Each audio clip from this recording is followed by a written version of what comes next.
Oke, kembali lagi di Bincang LMPM dari Departemen Kesma. Aku, Salsera Isnadato, akan ngobrol-ngobrol nih sama teman kita yang berprestasi nih tentunya. Boleh perkenalan dulu, Alfi? Halo teman-teman, Assalamualaikum. Perkenalkan nama saya Alfianita Sofia dari Fakultas Hukum UGM Angkatan 2020. Salam kenal semuanya. Halo, salam kenal Alfi. Nah, teman-teman tahu nggak sih Alfi ini tuh berprestasi banget loh. Dia tuh di tahun 2021 ini jadi juara 2 dari Scientific Writing Competition di Ponegoro Law 5. Apa sih kayak asing ya mungkin bagi teman-teman. Nah, maka dari itu sore ini kita bakalan ngobrol-ngobrol tentang prestasi yang diraih oleh teman kita Alfi ini.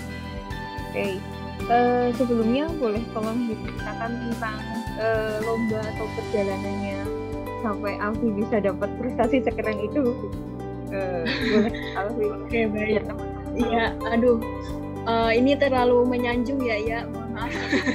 Sebenarnya prestasiku masih kayak level bayi banget gitu, jadi masih noob lah, merendah.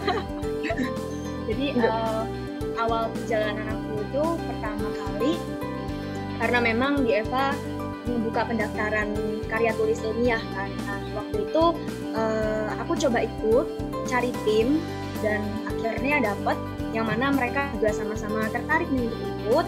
Qadarullah, alhamdulillah dapat teman juga, dan akhirnya pertama untuk daftar persyaratannya itu seleksi lewat sebuah organisasi gitu. Sebuah organisasi itu mensyaratkan legal essay. Nah, legal essay-nya itu nanti kita dikaitkan dengan tema-tema yang memang menjadi tema dari suatu lomba itu. Walaupun karya tulis ilmiah, tapi kita diseleksinya lewat legal essay dulu. Nah, kemudian dari beberapa minggu kita nunggu hasilnya, apakah kita dari internal EVA itu lolos atau enggak. Nah, akhirnya keluar tuh nilai-nilai dari juri-juri ya kakak-kakaknya gitu. Jadi kayak kita, ini legal essay-nya tuh layak gak untuk bawa ke karya tulis ilmiah gitu. Akhirnya, qadarullah, alhamdulillah kita lolos nih jadi tim yang memang dapat peringkat kedua waktu itu kita. Jadi ada 2 tim yang diambil. Yang satu itu cutting, yang satu kita. Masih 2020 banget, masih maba. Nah, kemudian jadi kayak insecure banget. Terus tiba-tiba kita bukan tiba-tiba sih, kayak kita berproses latihan.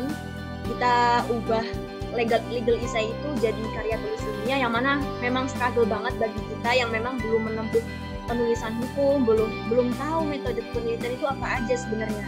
Pun kita juga kayak punya dosen pembimbing yang mana alhamdulillah ngasih insight yang benar-benar banyak.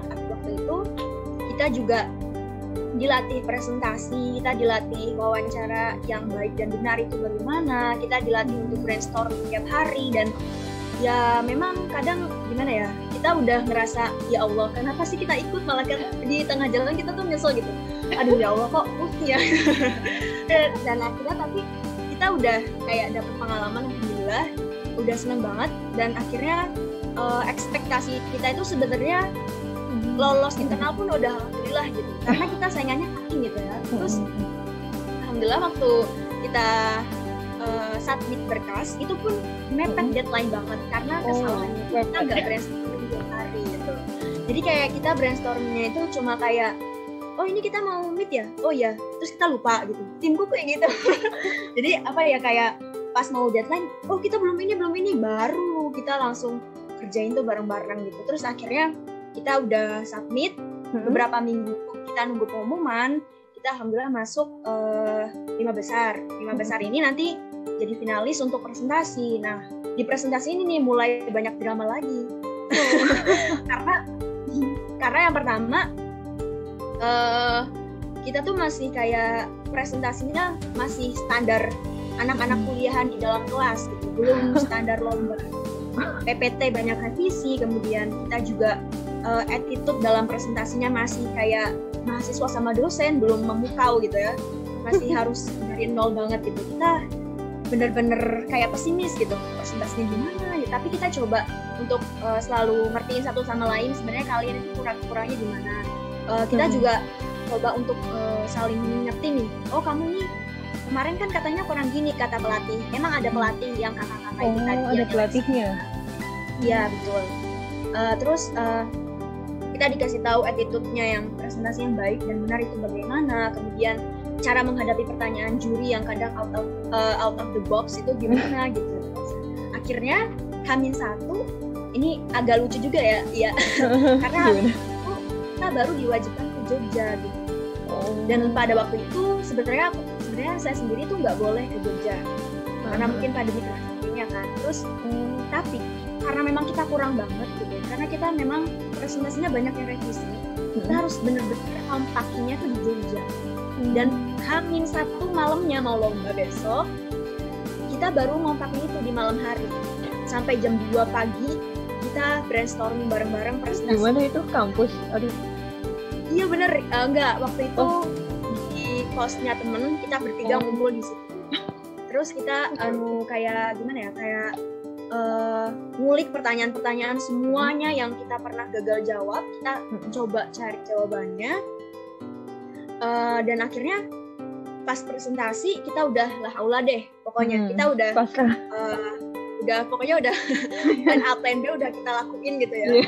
Alhamdulillah waktu presentasi nggak ada kendala-kendala teknis yang terlalu gimana.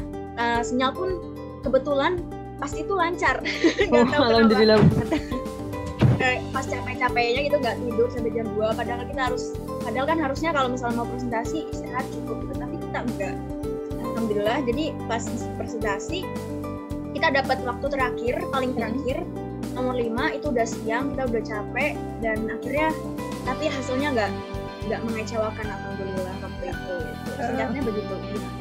Keren banget nih teman-teman perjalanan dari Alfi ya, banyak banget drama dari mulai awal ya sampai waktu bener banget. Aku kalau misalnya di presentasi tuh jadinya suka kayak julid-julid gitu, tanyanya aneh-aneh. Bener. Terus kalau misal ini kan udah kayak perjalanannya, terus tips sama triksnya buat teman-teman yang pengen ikut kayak scientific writing, atau mungkin kan di scientific writingnya Alfi kan juga ada apa ya kayak presentasi. Nah itu tuh gimana nih tips sama triknya buat teman-teman sekalian? Boleh Alfi? Kalau tips dan trik yang gimana, karena saya juga masih maba gitu ya, mungkin saya masih bisa kasih sedikit aja gitu. Riset lah, tapi jangan sampai riset hanya karena lomba. Artinya keren nih. kita punya target reading gitu. Jadi kalau misal kita mau ada rencana lomba berapa kali per bulan gitu, kita harus siap-siap baca-baca dulu lewat jurnalnya UGM tuh banyak banget di sproxy.ugm.ac.id. Kita nggak harus ke perpustakaan nih untuk cari tahu referensi gitu. Jadi kita harus baca-baca dulu lewat sana, apapun gitu. Bahkan topik yang kita nggak suka pun kita harus baca-baca gitu. Ya siapa tahu ada rezeki di sana. Nah, kemudian kita juga harus rajin-rajin gitu, punya networking yang baik gitu. Karena kalau lomba kita harus hati-hati milih teman gitu. Karena kadang teman itu cuma cocok diajaknya cuma hal berteman aja gitu. Artinya mereka nggak cocok untuk brainstorming bareng, nggak. Kadang cuma hahaha aja gitu. Jadi kita harus pintar-pintar milih networking gitu.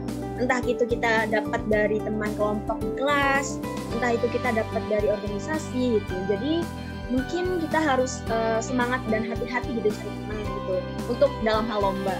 Kemudian juga kita harus kayak lebih sering-sering cek informasi lomba dari berbagai platform gitu. Karena kalau kita mantengin cuma satu platform, misal Instagram gitu ya, itu kadang ada lomba yang gak nyaut di sana. Mungkin ada di berbagai aplikasi. Kalau misal sekarang tuh Sejuta Cita dan sebagainya gitu ya, ada banyak lah. Ada juga di LinkedIn gitu. Di LinkedIn itu kita bisa manfaatkan bagi teman-teman yang mungkin jangan hanya terpaut jumlah koneksi gitu, tapi manfaatkan juga informasi-informasi terkait lomba-lomba. Kemudian ada juga mungkin webinar-webinar yang bermanfaat untuk meningkatkan skill dan juga wawasan terkait dengan hal-hal yang mungkin diperlukan dalam penulisan. Gitu ya kurang lebih. Berarti intinya tuh harus rajin baca-baca referensi gitu ya, terus sama nyari networking yang pas buat lomba. Iya sih, karena lomba tuh bener-bener kayak kerja profesional gitu ya, beda sama temen yang Iya, kuliah gitu. Jadi kayak Iya betul. nggak semuanya juga bisa diajak mikir brainstorming gitu. Iya. Seringan kadang cuma ngobrol atau receh-receh gitu Kalau kan. ini dulu ya.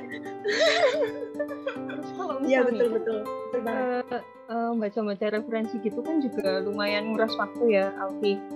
Nah itu caramu buat bisa nyimbangin atau bisa apa ya, manajemen waktu yang baik antara kuliah terus sama persiapan lomba terus sama kayak nyari-nyari sumber gitu, itu gimana nih buat teman-teman sekalian? Kalau kadang kan kalau misal mau ikut lomba tuh kayak bayangnya duh nanti kuliahku keteteran atau duh nanti kuliahku kan kayak ketinggalan, nanti juga nilainya IP-nya, nah lagi-lagi IP nih. Oh iya. Itu semua.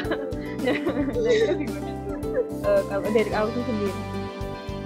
Kalau misal untuk menyeimbangkan kedua hal itu antara lomba dan juga kuliah itu sebenarnya dari aku pakai pengalamanku sendiri ya, itu pakai sistem kodok gitu. Kayak sholat gitu. Jadi kalau misal kita berani 1 jam untuk ngulik-ngulik riset lomba, kita juga harus berani 1 jam untuk belajar. Jadi waktunya harus imbang gitu. Kita harus berani bayar utang, saling bayar utang. Kalau misal hari ini kita berani nih sampai suntuk untuk riset lomba, kita juga di hari kemudian pada waktu kita udah luang, kita juga harus berani sampai malam suntuk untuk belajar kuliah gitu. Jadi nggak ada yang kita kesampingkan, tapi kita coba untuk prioritaskan begitu. Harus kalau misalnya sekarang itu lagi deket-deketnya lomba, ya udah lomba dulu gitu. Karena kadang orang itu menyesuaikan kesehatannya, orang itu menyesuaikan apa ya, moodnya kadang gitu. Jadi mungkin kalau misalnya dari aku sendiri efektifnya, tapi untuk aku gitu ya, itu pakai sistem kodok. Jadi kalau misalnya kita belajar, mungkin kita belajar untuk lomba, maksudnya riset itu, kita berani sampai suntuk, kita juga di lain hari, waktu kita udah luang, kita juga harus sampai suntuk, berani untuk belajar buat kuliah gitu. Jadi nggak ada yang dikesampingkan gitu. Oke, keren banget nih teman-teman. Boleh dicoba nih cara manajemen waktunya. Jadi harus imbang gitu ya, sistem kodok. Jadi kalau misalnya 1 jam kemarin udah dipakai buat lomba, ya berikutnya harus dipakai buat belajar kuliah. Tapi benar sih yang dibilang kayak skala prioritas, dan itu emang susah sih terkadang kayak ingin ngerjain tugas tuh tergantung mood sih. Itu kok aku yang juga Betul banget. Dan buat maksa itu tuh susah. Keren nih kalau aku berarti memang cara ini efektif. Mungkin bisa ditiru teman-teman semua. Nah, terus kalau misal nih kalau dari Alfi sendiri kayak hikmah ikut lomba ini selain apa ya, selain dia tentunya dapat pengalaman, dapat relasi baru, apakah ada kayak sesuatu hal yang dipelajari Alfi yang baru dari lomba itu yang bagi Alfi tuh matter dan berguna banget buat kuliahnya Alfi gitu. Kira-kira apa? Yang pertama dari lomba ini jadi tahu tuh cara cari jurnal-jurnal yang berkualitas itu apa. Karena sebelum ikut lomba, jujur ya, aku tuh dapat referensi kuliah itu dari jurnal-jurnal universitas lain begitu.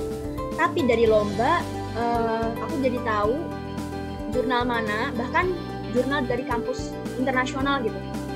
Kita tahu referensi-referensi dari mereka yang mana itu nggak kaleng-kaleng gitu. Maksudnya kayak bukan tulisan skripsi mahasiswa lain, enggak, tapi dari dosen mereka sendiri. Jadi kita tahu referensi yang berkualitas gitu. Terus kita juga mendukung banget karena memang aku kan anak sosum ya, misalnya hukum kan.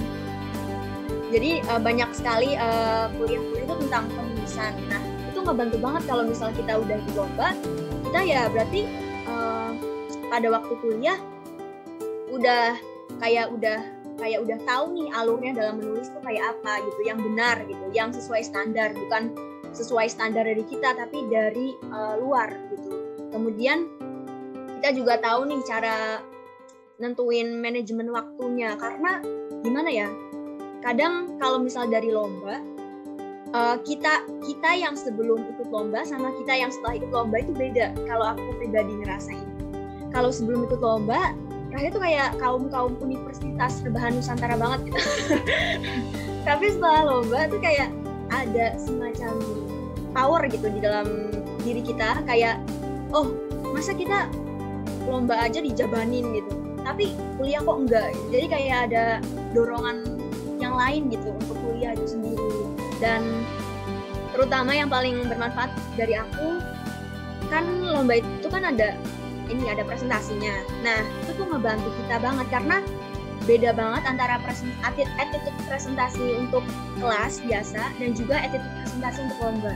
Itu bisa kita terapkan dalam dunia perkuliahan. Misal kita kalau lomba tuh gimana sih sebenarnya? Kalau lomba attitude presentasinya tuh lebih gimana ya? Menghargai jurinya, kemudian ada hal-hal yang harus kita tambah buat memukau. Gimana cara membuat PowerPoint yang terstruktur, nggak cuma interaktif tapi juga edukatif. Terus bagaimana cara menyampaikan informasi yang efektif, nggak cuma nulis satu PowerPoint penuh kata-kata semua, enggak gitu. Gimana cara kita memilih gambar-gambar yang lebih sopan dan sebagainya. Jadi kita lebih kayak dari mulai presentasi, penulisan, kita amat sangat terbantu alhamdulillah dari lomba ini. Gitu ya. Keren banget nih, ternyata banyak mahasiswa yang diproses dari lomba ya. Bagi teman-teman yang kadang takut kayak misal ikut lomba bakalan ngesampingin kuliah tuh, ternyata enggak ya, justru dari lomba ini banyak banget yang berguna buat kuliah. Dan terbukti ini Alfi terlihat sekali kan teman-teman kalau gaya bahasanya tuh runtut banget, dan itu mesti terpengaruh juga dari proses presentasi ini, pasti kelihatan banget sih. Keren sih. Nah kalau misal nih, kalau aku tanya tentang kayak apa sih moto hidup, terus kayak value gitu yang kamu pegang, yang bikin kamu semangat sampai detik ini di tengah kayak perkuliahan yang padat banget, terus ya di UGM yang tekanannya lumayan ya itulah ya kita semua tahu. Nah itu apa gitu yang moto yang membuat Alfi semangat gitu, mungkin bisa di-share ke teman-teman biar kalau misal mulai kayak mau nyerah atau mau rebahan lagi itu semangat lagi. Kira apa sih? Kalau moto hidup sebenarnya sih nggak ada yang istimewa begitu ya, karena nggak pandai buat kata-kata yang seperti itu kalau aku. Tapi kalau semangat, moto hidup yang bikin aku semangat sebenarnya lillahi ta'ala aja gitu. Karena apapun kalau misal karena Allah, udah kita lakuin aja gitu. Kita nggak ngarepin A, B, C, apalagi pujian orang. Udah, kalau ngarepin pujian orang tuh rasanya di tengah-tengah pun kita bisa nyerah. Karena kadang orang tuh nggak pay attention aja sama kita gitu, nggak peduli sama kita. Jadi kita lebih, oh ya aku kayak gini ya karena Allah. Jadi kalau misal di tengah jalan kita ada, oh kamu harus gini, bahkan ada halangan yang besar banget, kita tuh dari awal ingat, oh ya kan ini karena Allah. Berarti kan ya udah jalanin aja, nggak ada alasan yang lain, nggak A B C, enggak, jalanin aja. Justru karena kalau misal kita kata Allah, lillahi ta'ala, akhirnya rasanya kayak nggak ada beban gitu, kayak let it flow aja. Semuanya tuh balik lagi ke diri kita. Kalau misalnya yang terbaik ya dari Allah, kalau misalnya bukan rezeki ya udah, kalau misalnya rezeki ya alhamdulillah. Jadi kita lebih ikhlas aja gitu ngejalaninnya, jadi nggak capek, nggak beban gitu. Karena kalau misalnya udah ngerasa beban itu jadi kayak berat banget gitu. Apa kalau misal kita nggak seneng, kita jadi nggak ngerasa nggak sepenuh hati gitu dalam melakukan aktivitas gitu. Jadi intinya lillahi ta'ala ya, terus kayak ikhlas gitu ya menjalankan biar nggak ada beban. Keren sih, keren. Jujur keren. Aku juga terinspirasi banget nih dari obrolan kan. Nah, kalau buat kedepannya, kira-kira apakah ada yang ingin digapai oleh Alfi gitu, kayak target atau mungkin apa gitu yang ingin dicapai setelah mencapai prestasi yang sudah keren? Apakah masih ada target lain gitu? Kalau aku prinsipnya tuh orangnya kayak ada target tapi nggak terlalu mantengin target gitu ya. Jadi kayak ya udah tahun ini kalau nggak kecapai ya udah, kita pasti ada rezeki lain kok, nggak bakal tertukar kan rezeki kita. Kalau misalnya target ke depan tuh sebenarnya aku mau coba perbanyak magang gitu, tapi di tempat yang yang kayak orang-orang tuh ngomongnya susah, itu gimana sih, aku penasaran gitu. Terus kemudian mau banyakin coba apply beasiswa begitu. Terus mau coba banyak sebenarnya cobaan, hal-hal yang pengen aku cobaan. Lomba-lomba juga sebenarnya ada di FH yang mau aku kejar gitu. Ya tergantung ridho Allah gimana, apakah diizinin atau enggak gitu. Jadi ya let it flow aja gitu, semuanya berjalan kayak air aja, nggak apa-apa. Oke, keren banget nih. Masih banyak target yang akan dicapai dan tentunya akan banyak usaha yang dilakukan oleh Alfi tentunya buat Amin. Nah, sekian kayaknya udah cukup dulu nih obrolan kita kali ini dari Bincang LMDM. Makasih banyak Alfi udah sharing pengalaman yang Banyak iya. sangat menginspirasi ya buat teman-teman semua. Kalau misal buat menggapai prestasi tuh banyak jalan yang harus ditempuh, terus kayak harus meluruskan niat kalau memang itu hanya untuk ibadah, dan let it flow, jangan dengerin omongan orang lain kalau misalnya lagi ngapa-ngapain, karena nggak ada habisnya sih omongan orang lain, memang bener banget. Betul banget, betul.